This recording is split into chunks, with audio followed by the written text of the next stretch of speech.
ఇక్కడ ప్రధానంగా హైడ్రా అనే ఒక సంస్థ ఎన్కన్వెన్షన్ కూల్చివేతతో ప్రారంభమవుతుంది.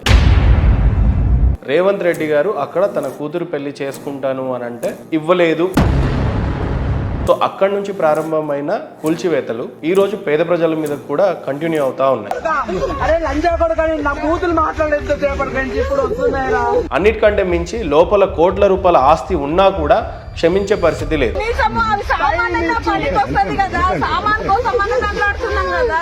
హైడ్రా కంప్లీట్ గా ఈ రోజున దడ పుట్టిస్తా ఉంది. కేవలం పేద ప్రజలకు మాత్రమే. ఒకటి ఫామ్ హౌస్ కూల్చేస్తారు, ఒకటి కన్వెన్షన్ కూల్చేస్తారు కాదు, కానీ పేద ప్రజల పరిస్థితి కానీ హైడ్రా నిర్వహిస్తున్నటువంటి ఈ నిర్వాహకం గురించి మాట్లాడాలంటే ఏం చెప్తారు? ముందుగా రేవంత్ రెడ్డి గారి ప్రభుత్వానికి అంటే గతంలో పాలకులు చెరువులు, కుంటలు, నాలాలు, పార్కులు కబ్జా చేశారు. హైదరాబాద్ నగరం చిన్న వర్షం వస్తే కూడా మునిగిపోతుంది.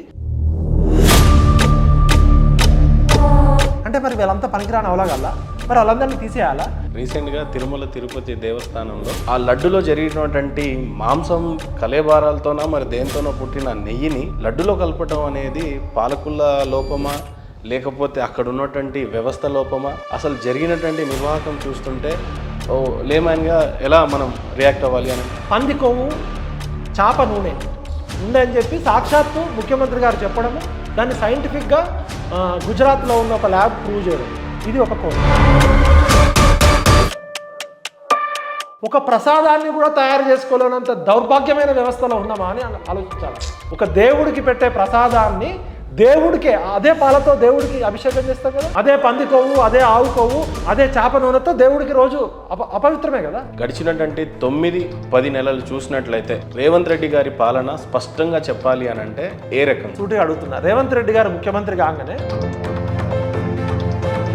రంగనాథ్ గారేమో కూలగొట్టడానికి పోయింది. నీ రైట్ హ్యాండ్ పర్మిషన్లు ఇచ్చిందంతా ఈయననే.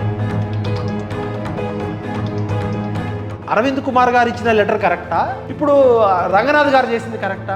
ఒక 20 గంటలు కూడా ఆగలేక స్టే తీసుకుంటా అని చెప్పి నాగార్జున గారు బతిమలాడుకున్నా కూడా ఆగలేదు అని అంటే కారణం అక్కడ ఏమన్నా అంతర్లోపం ఉందా? అంతర్గతంగా డీల్ జరగలేదా?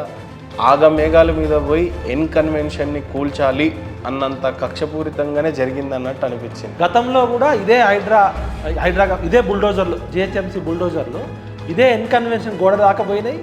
కేసీఆర్ గారు ఉన్నప్పుడు ఆగిపోయినాయి. హైడ్రా మన జిహెచ్ఎంసీ బుల్డోజర్లు నాగార్జున గారి దగ్గరికి పోతాయి, ఆగిపోతాయి. ఆ కూల్చిన చెత్తను కూడా వాళ్ళే ఎత్తుకోవాలంట, హైడ్రా ఎత్తదంట. అండ్ ఏదైతే కూల్చిందో జేసీబీ ఆ ఇల్లుని ఒక గంట సేపట్లో కూలిస్తే ఆ గంట వ్యవధిలో పట్టినటువంటి ఖర్చు ఆ ఇల్లు యజమానియే కట్టుకోవాలంట. అది బలిసినోడు అక్రమంగా ఇల్లీగల్గా కడితే ఓకే. ఇవాళ కామన్ మ్యాన్ వచ్చి 45 లక్షలు అప్పు చేసి రెంట్కు కట్టుకున్న ఐరన్ స్ట్రక్చర్ని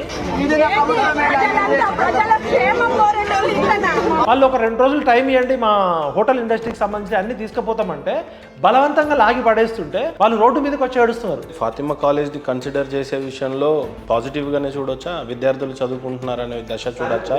చెరువుని ప్రొటెక్ట్ చేయాలనుకున్నప్పుడు మన ఫస్ట్ ప్రయారిటీ చెరువు, కుంట, నాలా, పార్క్. ఓల్డ్ సిటీలో ఉన్న స్కూల్స్ కూలగొట్టద్దు, లేదా అక్కడ ఫలానా మసీదులు ఉన్నాయి కూలగొట్టద్దు అని ఏమైనా యాక్ట్ ఉందా? మీకు ఏమైనా హైడ్రా ఏమైనా చట్టం చేసిందా? ఇప్పుడు ఈ మూసీ అనేది డెవలప్ చేయాలి అని అంటే 20,000 ఇల్లులు కూల్చాల్సిందేనా? మరి మూసీ నదిని సుందరీకరణ చేయాలంటే మూసీ నది చుట్టూ ఉన్న అక్రమ కట్టడాలు అయితే తీసేయాలి కదా. మరి అందులో ఉన్న మెట్రో స్టేషన్స్, బస్ స్టాండ్స్ ఇవన్నీ ఏం జరగాలన్నట్టు మరి మీరు అన్నట్టు నిజంగానే మెంటల్ గా ప్రిపేర్ అయిపోండి, మీ ఇల్లులు కూడా పోతాయి. ఇప్పుడు అమెరికా అధ్యక్షుడు, రాష్ట్రపతి వచ్చినప్పుడు నగరంలో ఉన్న బిచ్చగాళ్ళందరినీ ఎత్తుకపోయి ఎక్కడో పడేస్తారు. మరి హైదరాబాద్ నగరాన్ని మూసీ నదిని చేస్తే ఇక పేదోళ్ళు ఎవరు ఉండద్దు, పేదోళ్ళు అంతా వెళ్ళిపోవాలి. ఇక్కడ ప్రధానంగా మాట్లాడాలంటే స్కిల్స్ గురించి మాట్లాడాలి. ఇప్పుడు ఫాల్ సీలింగ్ యూపీ నుంచి వస్తున్నప్పుడు, కార్పెంటర్ రాజస్థాన్ నుంచి వస్తున్నప్పుడు అలాంటి మ్యానుఫ్యాక్చరింగ్ సెంటర్స్ కానీ అలాంటి స్కిల్స్ డెవలప్మెంట్ చేసే విషయంలో కానీ గవర్నమెంట్కి ప్రమేయం ఉంటుందా? ఖచ్చితంగా గవర్నమెంట్ అధికారంగా పట్టించుకుంటేనే కానీ ఇలాంటి స్కిల్స్ లేబర్స్ని మనం చూడమా? అంటే మీరు అడిగిన ప్రశ్న చాలా సహేతుకమైన ప్రశ్న. మార్కెట్ ఎకానమీలో డిమాండ్ సప్లై ఉంటుంది. ఎక్కడ డిమాండ్ ఉంటే అక్కడ సప్లై ఉంటుంది. ఇవాళ ఎక్కడో ఉత్తరప్రదేశ్ వాడికి ఎవరు ట్రైనింగ్ చేయలే, ఎవడో బీహార్ వాడికి ట్రైనింగ్, ఇక్కడ డిమాండ్ ఉంది కాబట్టి అక్కడ నుంచి వచ్చేది. అయితే ఈ భూమిపుత్రుల ఉద్యమం జరిగింది. 30 లక్షల మంది నిరుద్యోగులు ఇవాళ ప్రపంచవ్యాప్తంగా చేసే చేతులకి పని కావాలి. ఇక్కడ హైదరాబాద్ నగరంలో పని ఉంది. సహజ వనరులకి మధ్య demand supply chain system create చేయడం, ఎకో సిస్టమ్ క్రియేట్ చేయడం అనేది ప్రభుత్వాల బాధ్యత. చాలా మంది ఎంపీ ఎమ్మెల్యేని మనం కొంతమందిని చూసుంటాం, ఎక్స్ ఎమ్మెల్యే ఎక్స్ ఎంపీని, ఇప్పటికి కూడా కిరాయి ఇంట్లోనే ఉంటాడు, కార్లు ఉంటారు. అందరికీ సాధ్యపడదేమో కావచ్చు, కానీ నిజంగా రాజకీయంలో సంపాదన సృష్టించుకోవడానికి కానీ సంపాదించుకోవడానికి చాలా ఈజీ వేనా, లేదా వీళ్ళు బిజినెస్లో బాగా సంపాదించుకొని బ్లాక్ మనీని దాచుకోవడానికి రాజకీయం అనేది ఒక ముసుగు? నిజాయితీ ఉన్న వాళ్ళు అన్ని పార్టీలలో ఉన్నారు. వాళ్ళ సంఖ్య 10% 20% లోపు. ఈవెన్ మీరు అలా 119 మంది ఎమ్మెల్యేల లిస్ట్ తీస్తే ఎంతమంది ఏ పార్టీ బీఫామ్కి డబ్బులు ఇవ్వకుండా టికెట్ తెచ్చుకున్న వాళ్ళు చాలా తక్కువ మంది. అసలు మీడియా ఈ రోజున ఏ విధంగా ఉంది, ఎలా ఉంటే బాగుంటుంది? జర్నలిజం అనేది వ్యాపారం కాదు, జర్నలిజం అనేది సామాజిక బాధ్యత. వార్తా సంస్థలు నడిపే వాళ్ళకి సామాజిక బాధ్యత ఉంటుంది.